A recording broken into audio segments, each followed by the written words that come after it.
തോറ്റു തൊപ്പിയിട്ട യുദ്ധത്തിനെ ന്യായീകരിക്കാൻ വേണ്ടിയിട്ട് വീണ്ടും പഴകിയ സാധനങ്ങൾ എടുത്ത് അടിക്കുകയാണ് JD വാൻസ്. അതിന്റെ ഒരു വീഡിയോ പുറത്തു വന്നിട്ടുണ്ട്. പുള്ളി പറയുന്നതാണ് ഇറാന്റെ ന്യൂക്ലിയർ കപ്പാസിറ്റിയുമായി ബന്ധപ്പെട്ടിട്ടാണ് പുള്ളി പറയുന്നത്. നമുക്ക് ആ വീഡിയോ ഒന്ന് കാണാം. And now, and trust me, I know because I look at the intelligence estimates, if you look at what our own intelligence says about their nuclear program, they are further away from developing a nuclear bomb than they have ever been since basically the last 20 or 30 years. And that is because of you and because of your hard work.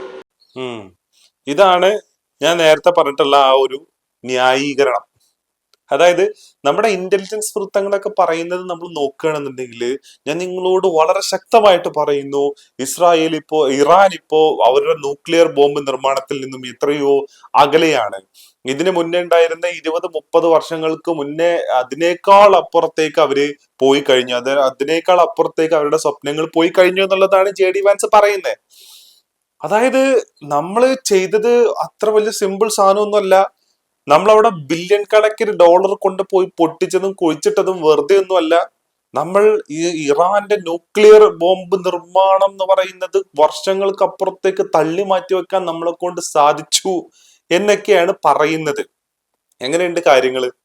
തോറ്റ് തൊപ്പിയിട്ട് തുന്നം പാടി എന്നുള്ള സാധനം ഉണ്ടല്ലോ, അത് ലോകത്തിന് മനസ്സിലായ യുദ്ധമാണ് ഇത്. അതിനെ വീണ്ടും വന്ന് ന്യായീകരിച്ച് മെഴുകി അങ്ങ് ഇല്ലാണ്ടാവണം യഥാർത്ഥത്തിൽ JD വാൻസ് ഇവിടെ ചെയ്യുന്നത് എന്നുള്ളതാണ്. അത് മനസ്സിലാവണമെന്നുണ്ടെങ്കിൽ അതിന്റെ താഴെയുള്ള കമന്റ് ഒന്ന് വായിച്ചാൽ മതി. മാത്രമല്ല ഇത് റീപോസ്റ്റ് ചെയ്തിട്ടുള്ള സ്ഥലങ്ങളിലെല്ലാം പോയിട്ട് കമന്റ്സ് നോക്കുകയാണെന്നുണ്ടെങ്കിൽ നമുക്ക് മനസ്സിലാവും. എല്ലാരും പറയുന്നത് ഇത് തന്നെയാണ്. അതായത് ന്യായീകരിച്ച് കടന്നങ്ങ് മെഴുകുകയാണ്. ഇന്റലിജൻസ് വൃത്തങ്ങളൊക്കെ നോക്കിയാലെന്നും പറഞ്ഞിട്ട് എവിടെ വേറെ പല ന്യൂസുകളും പുറത്തു വരുന്നുണ്ട്. അവര് ഇറാന് വേണമെന്നുണ്ടെങ്കിൽ എത്രയും പെട്ടെന്ന് ന്യൂക്ലിയർ ബോംബ് ഉണ്ടാക്കാൻ പറ്റും. മേ ബി അവര് 90% തന്നെ ചിലപ്പോൾ സമ്പുഷ്ടീകരിച്ചിട്ടുണ്ടാവാം എന്നൊക്കെ പറയുന്ന സ്പെക്കുലേഷൻസ് ആണെങ്കിൽ കൂടെ അങ്ങനത്തെ ന്യൂസുകൾ പുറത്തു വരുന്നുണ്ട്. കാരണം 60% അവർക്ക് സമ്പുഷ്ടീകരിക്കാൻ പറ്റിയിട്ടുണ്ട് എന്നുണ്ടെങ്കിൽ പിന്നെ അവിടെ നിന്ന് ഒരു 30% കൂടെ അങ്ങ് സമ്പുഷ്ടീകരിക്കാൻ അവർക്ക് അങ്ങ് ഹിമാലയൻ ടാസ്ക് ഒന്നുമല്ല. ഒരു ഹിമാലയൻ മല അവര് ഓൾറെഡി കയറി കഴിഞ്ഞു. ആ കേറിയ മലയുടെ മുകളിലുള്ള ഒരു ചെറിയ കുന്നും കൂടെ ഇനി കയറാനുള്ളൂ യഥാർത്ഥത്തില് ഇറാനെ സംബന്ധിച്ചിടത്തോളം. അതിൽ നിന്നും അവരെ പുറകോട്ട് കൊണ്ടുപോയി എന്നാ പറയുന്നത്. അതിന്റെ ഇടയ്ക്ക് മുജ്തബ ഖമനേയി പറഞ്ഞിട്ടുള്ള സാധനമുണ്ട്, ഇറാന്റെ അവകാശമാണ് അത് യഥാർത്ഥത്തില് ഇത് സമ്പുഷ്ടീകരിക്കാൻ എന്നുള്ളതും കൂടെ പറയുന്നുണ്ട്. അത് മാത്രമല്ല, ഈ കഴിഞ്ഞ ദിവസം മസൂദ് പെസഷ്കിയാനും പറഞ്ഞിട്ടുണ്ടായിരുന്നു, ഞങ്ങള് ന്യൂക്ലിയർ വെപ്പൺ ഉണ്ടാക്കൂല, പക്ഷെ സമ്പുഷ്ടീകരിക്കാനുള്ള അവകാശം ഞങ്ങൾക്കുണ്ട്, തോക്ക് തരാൻ പക്ഷെ വെടിവെക്കരുത് എന്ന് പറയുന്ന പോലെയാണത്. അപ്പൊ സമ്പുഷ്ടീകരണം എന്ന് പറയുമ്പോൾ 20 മുതൽ 30% വരെയൊക്കെ വേണമെന്നുണ്ടെങ്കിൽ ഇപ്പൊ ഈ പറയുന്ന ഐസോടോപ്പുകൾ ഉണ്ടാക്കാൻ വേണ്ടിയിട്ടൊക്കെയുള്ള സമ്പുഷ്ടീകരണം ഉണ്ട്, റിസർച്ചിനൊക്കെ വേണ്ടിയിട്ടൊക്കെ ഉള്ളത്. പക്ഷെ 60%-ലേക്ക് അവരവരുടെ സമ്പുഷ്ടീകരണം എത്തിച്ചിട്ടുണ്ട് എന്നുണ്ടെങ്കിൽ അതെന്തിനു വേണ്ടിയിട്ടായിരിക്കും? അതെല്ലാവർക്കും അറിയാം അത് എന്തിനു വേണ്ടിയിട്ടാണ് എന്നുള്ളത്. എന്നിരുന്നാൽ കൂടെ അവർ ഓപ്പൺ ആയിട്ട് പറയുന്നത് ഞങ്ങൾ ഇത് ഉണ്ടാക്കില്ല എന്നുള്ളതാണ്. ഇനി അത് മാത്രമല്ല, ഹോർമൂസ് എന്ന് പറയുന്ന ഇത്രയും കാലം വളരെ ഫ്രീ ആയിട്ട് ഒഴുകിക്കൊണ്ടിരുന്ന പറയാൻ പറ്റില്ല, ഇത്രയും കാലം ഉണ്ടായിരുന്ന ഒരു കപ്പൽ പാത, അത് വളരെ ഫ്രീ ആയിട്ട് ആൾക്കാര് അല്ലെങ്കിൽ കപ്പലുകൾ സഞ്ചരിച്ചുകൊണ്ടിരുന്നത് ഇറാന്റെ കയ്യിലേക്ക് താലത്തിലെടുത്ത് വെച്ചു കൊടുത്തു.